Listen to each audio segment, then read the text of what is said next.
the screens of modern love, where lonely singles binge. I first encountered happiness upon the app called Hinge. We chatted for a few short weeks to see what we could stay, and tentatively slotted trying to set a physical date. But then my foolish heart was stolen, captured by the glance of a beautiful free-spirited and hippie maid from France. We met a month before, and when we sealed our status tight, I messaged sweet Miss Happiness to say it wasn't right.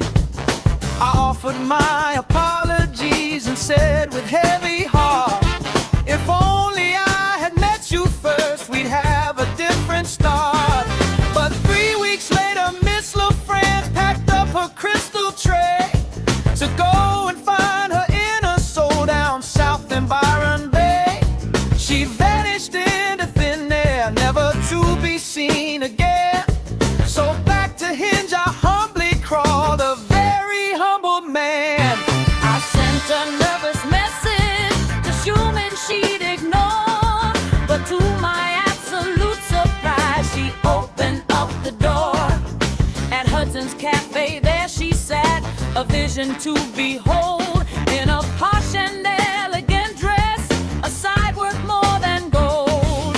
With massive dark sunglasses and a grand majestic hat, I listened to her refined tone and poshly accented chat. I was utterly mesmerized by how she could articulate, and luckily I pleased her enough to score a second date.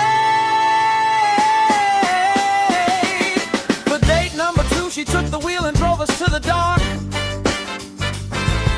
and winding, curving, crazy roads of scenic Springbrook Park.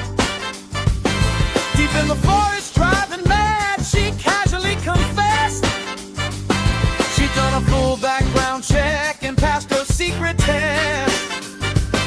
With just my casual first name, not the ID on my card, she found my medical registration. Man, my heart beat hard. I sat there shocked and frightened, wondering if she was insane, a hardcore stalker driving fast through Springbrook's mountain lane. But then I thought a little danger adds a little spice, and decided that to see this through would actually be quite nice. Yet despite her wild fast driving, she was properly reserved. No kissing, sex, or touching, boy, my abstinence was served. She said she'd better quit right then with nothing to bestow, before a wedding ring was worn, but I just couldn't go. By then I was in love with her, completely and for real. I begged her, let us try our best, regardless how you feel. And so we did. I stayed right there and engineered a ring, and planned a grand proposal fit for any queen or king. I found a spot above the lake, beneath the Milky Way. Got ranger planets for the dam to watch the cosmos play. But happiness refused to go outside into the deep. It's nighttime now, she firmly said, and I just wanna sleep. Aborting plan A on the spot, I took her to a place to eat a fancy dinner, trying to save my romantic face.